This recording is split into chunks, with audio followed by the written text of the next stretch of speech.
সন্ধ্যা পেরিয়ে রাত নামলেও সড়ক ছাড়ছেন না শিক্ষকরা, সরকারকে আলটিমেটাম। এবং সর্বশেষ জানাবো নির্বাচন বানচালে নতুন মিশন। এতক্ষণ শুনছিলেন সংবাদ শিরোনাম, এবার বিস্তারিত।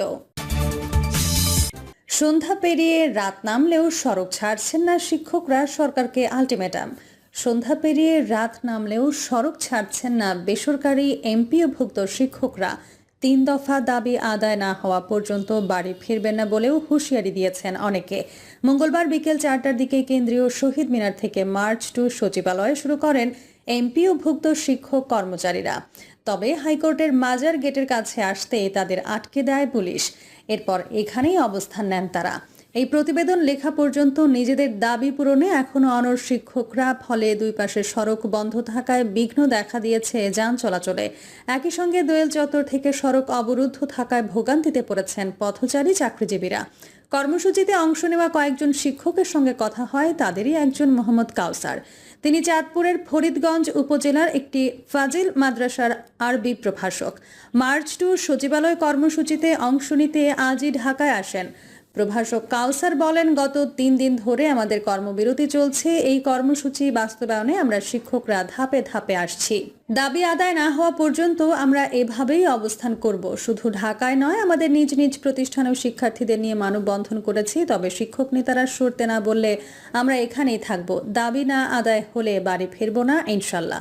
নিয়োগ প্রসঙ্গে তিনি বলেন, আমাদের নিয়োগ হবে সরকারিভাবে। আমাদের নিয়োগ হয় সরকারিভাবে। নিয়োগ প্রক্রিয়াও একই নিয়মে হয়। 3টি ধাপ পার করে আমরা শিক্ষক হই। এনটিআরসির মাধ্যমে সবকিছু হলেও আমরা বহু সুযোগ সুবিধা থেকে বঞ্চিত। এর মধ্যে অন্যতম হলো বদলি, অর্থাৎ আমাদেরই একজন শিক্ষকের বাড়ি টাঙ্গাইলে, আবার আরেকজনের নারায়ণগঞ্জে। এখানে তাদের থাকার জন্য কোনো ব্যবস্থা নেই। বাসা ভাড়া নিয়েই তাদের থাকতে হচ্ছে। অথচ বাসা ভাড়া বাবদ আমরা সর্বসাকুল্যে 1000 টাকা পাই, যা এই সময়ে কিছুই হয় না। তাই বাসা ভাড়া সহ 3 দাবিতে আমাদের এই অবস্থান। ঢাকার বাইরে থেকে আসা তোফাজ্জল হোসেন সহ আরও কয়েকজন শিক্ষক জানান, নিজ বাড়ি বা বাসা থেকে বেরিয়ে প্রতিষ্ঠানে গিয়ে ক্লাস নিতে পারছেন। একজন প্রাথমিক বিদ্যালয়ের শিক্ষক। তাদের সুযোগ সুবিধাও অনেক বেশি, কিন্তু বেসরকারি শিক্ষকদের যেন কোনো মূল্যই নেই। বেসরকারি মাধ্যমিক থেকে শুরু করে উপরের স্তরের সহকারী শিক্ষক, প্রভাষক কিংবা অধ্যাপকদের খুব কষ্টে জীবনযাপন করতে হচ্ছে। কারণ তাদের বাড়ি এক জেলায় হলে কর্মস্থল হয় অন্যত্র। তাই এই বৈষম্য দূর করতে হবে। যশোর থেকে আসা শিক্ষক নাজমুল হক তুহিন বলেন, বর্তমান ঊর্ধ্বগতির বাজারে একজন মানুষ কিভাবে 1000 টাকায় বাড়ি ভাড়া দিয়ে থাকেন। আগে 500 টাকা ছিল, কিন্তু কিছুদিন হলো তা বাড়িয়ে 1000 করেছে। তবে চিকিৎসা ভাতা এখনো 500 টাকা রয়ে গেছে। এই টাকা দিয়ে কোনোভাবেই চিকিৎসা নেওয়া যাবে না। তাই আমরা সামান্য কিছু বাড়ানোর দাবি জানিয়েছি সরকারের কাছে। অর্থাৎ আমাদের মৌলিক দাবি 3টা। প্রথমত, মূল বেতনের 20% বাসা ভাড়া। দ্বিতীয়ত, চিকিৎসা ভাতা 1500 টাকা। ও তৃতীয়ত, চতুর্থ শ্রেণীর কর্মচারীদের উৎসব ভাতা 75%। শিক্ষক নেতারা জানান, আমাদের এইসব দাবি মেনে নিয়ে আজকের মধ্যেই প্রজ্ঞাপন দিতে হবে, নয়তো আগামীকাল থেকে জাতীয়করণের জন্য 1 দফা 1 দাবিতে রূপান্তরিত হবে। এর মধ্যে দেশের 80% শিক্ষা প্রতিষ্ঠান বন্ধ হয়ে গেছে। তবে দাবি না মানলে আগামীকাল থেকে সব শিক্ষা প্রতিষ্ঠান বন্ধ করে শিক্ষার্থী অভিভাবকদের নিয়ে রাজপথে নামার প্রস্তুতি নেওয়া হবে। রাত 7:45 পর্যন্ত ঘটনাস্থলে উপস্থিত রয়েছেন রমনা বিভাগের উপকমিশনার মাসুদ আলম। তিনি বলেন, আমরা দফায় দফায় শিক্ষক নেতাদের সঙ্গে কথা বলেছি, তাদের বুঝিয়ে সড়ক ছাড়ার জন্য বলা হয়েছে। তবে তারা এখনো অবস্থান করছেন। আশা করছি কিছুক্ষণের মধ্যেই তারা ফিরে যাবেন। নির্বাচন বানচালের নতুন মিশন। নির্বাচনী হাওয়ায় ভাসছে দেশ। টেকনাফ থেকে তেতুলিয়া, রূপসা থেকে পাথুরিয়া, সর্বত্রই নির্বাচনের হাওয়া। 12 কোটি ভোটার ভোট দেওয়ার জন্য মুখিয়ে। আগামী ফেব্রুয়ারির প্রথমার্ধেই ত্রয়োদশ জাতীয় সংসদ নির্বাচন হবে, এটি এখন অনেকটাই নিশ্চিত। প্রধান উপদেষ্টা দেশে বিদেশের সবখানেই ফেব্রুয়ারিতে নির্বাচন হবে, এটি পরিষ্কার করেছেন। নির্বাচন কমিশনকে নির্বাচনের প্রস্তুতির নির্দেশ দিয়েছে। নির্বাচন আয়োজনে প্রধান উপদেষ্টার অনড় অবস্থানে থাকলেও এ নিয়ে তিনি শঙ্কার কথা বলেছেন।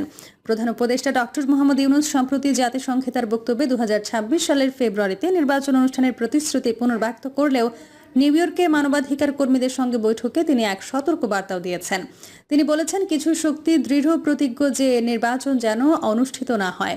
এর সঙ্গে বাংলাদেশের ভেতরের ও বাইরের বিপুল অর্থ জড়িত। আগামী কয়েক মাস অত্যন্ত গুরুত্বপূর্ণ। প্রধান উপদেষ্টার সে আশঙ্কার বেশ কিছু উপসর্গ ইতিমধ্যে স্পষ্ট হচ্ছে। পিআর পদ্ধতি নির্বাচন, জাতীয় নির্বাচনের আগে গণভোটের আয়োজন সহ বিভিন্ন দাবি, রিফাইন আওয়ামী লীগ প্রতিষ্ঠায় দেশি বিদেশি চক্রের তৎপরতা, আন্তর্জাতিক অপরাধ ট্রাইব্যুনালের মামলায় সেনাবাহিনীর সদস্যদের আসামি করা নিয়ে সেনাবাহিনীকে উস্কে দেওয়ার অপচেষ্টা নির্বাচন বানচালের নতুন মিশন মনে করা হচ্ছে। নির্বাচন বানচালের ষড়যন্ত্র এখনও চলছে। অন্তর্বর্তী সরকার ক্ষমতায় আসার পর থেকে কয়েকজন উপদেষ্টা থেকে শুরু করে প্রশাসনের গুরুত্বপূর্ণ পদে বসা ব্যক্তিরা আগের সংস্কার পরে নির্বাচন আওয়াজ তোলেন। অতঃপর আওয়ামী লীগকে পুনর্বাসনে পিআর পদ্ধতিতে নির্বাচনের দাবি তোলা হয়। রাজনৈতিক দলগুলোর সঙ্গে জাতীয় ঐক্যমত্য কমিশনের বৈঠকে হঠাৎ করে পিআর পদ্ধতির নির্বাচনের দাবি ওঠানোয় নির্বাচনী পরিস্থিতি ঘোলাটে হয়ে ওঠে। এখন যারা প্রশাসনে নিয়োগ বদলি টেন্ডার বাণিজ্য করছেন এবং প্রশাসনের গুরুত্বপূর্ণ পদে অনুগত ব্যক্তিদের বসিয়েছেন, তারা নির্বাচন বিলম্বের নানা ফন্দি ফিকির করেন। নির্বাচন অনুষ্ঠানের মতো আইন শৃঙ্খলা পরিস্থিতির উন্নতি হয়নি এমন দাবি করে বিশৃঙ্খল পরিস্থিতির সৃষ্টি করা হয়। উপদেষ্টাদের কেউ কেউ দাবি করেন মানুষ এই সরকারকে 5 বছর ক্ষমতায় দেখতে চায়। এর সঙ্গে যুক্ত হয় দেশি বিদেশি ষড়যন্ত্রকারীরা। নির্বাচন যাতে ফেব্রুয়ারিতে অনুষ্ঠিত না হয় সেই জন্য নানান ইস্যুকে সামনে এনে অনৈক্য ও অস্থিতিশীল পরিস্থিতি সৃষ্টির পায়তারা চলছে। জাতীয় ঐক্যমত্য কমিশন যখন আগামী 17 অক্টোবর জুলাই সনদ সই করার ঘোষণা দিয়েছে, তখন পিআর পদ্ধতিতে নির্বাচনের আগে গণভোট, জাতীয় পার্টি নিষিদ্ধের দাবি সহ কিছু দাবিতে মাঠ গরম করার চেষ্টা করা হচ্ছে।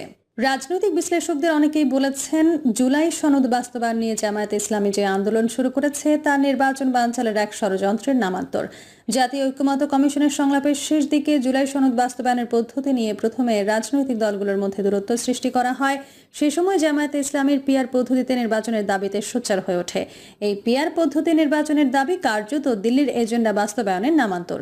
শেখ হাসিনা এবং সাবেক মন্ত্রী এমপিরা পালিয়ে গেলেও এখনও আওয়ামী লীগের কর্মী সমর্থকরা দেশে রয়েছেন।